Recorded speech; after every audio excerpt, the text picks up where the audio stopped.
پیر ذوالفقار احمد نقشبندی حفظه الله تعالی هغه فرمایي چې زه لاړم یو ملک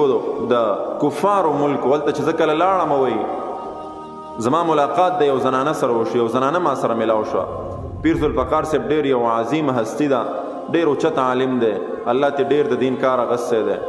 او الله دې د هغې په عمر کې برکت واچوي هغوی ما سره یو زنانه ملاو شوه ما ته ویلې چې حضرت تاسو سره قرآن شته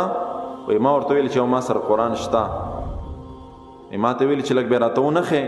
او ما ورته ویل چې ولې نه زه بیا در ښکاره کړم ما سره شته دی وایي ما چې څنګه ورته قرآن وښودو هغې چې څنګه نظر پرې پرېوتو وایي ما ته یې لاس راواچولو قرآن یې ما نه واغستو قرآن یې خپلې سینې سره ولګولو دومره یې وژړل چې بې انتها یې وژړل وایي ما ورته ویل چې دا ولې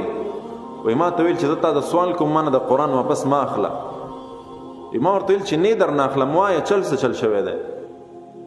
وایي ما ته ویل چې حضرت ما په دې قرآن باندې ایمان راوړی دی زه مسلمان یم خو ما تر نن ورځې قرآن لیدلی نه و چې قرآن څنګه دی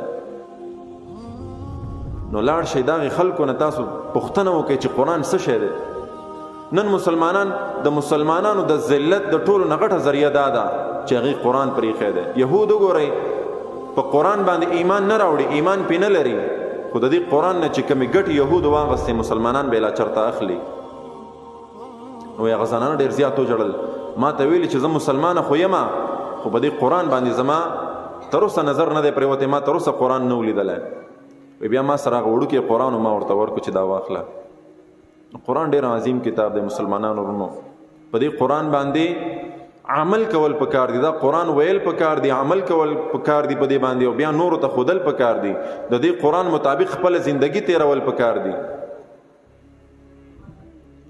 د قرآن په آیت آیت کې الله رب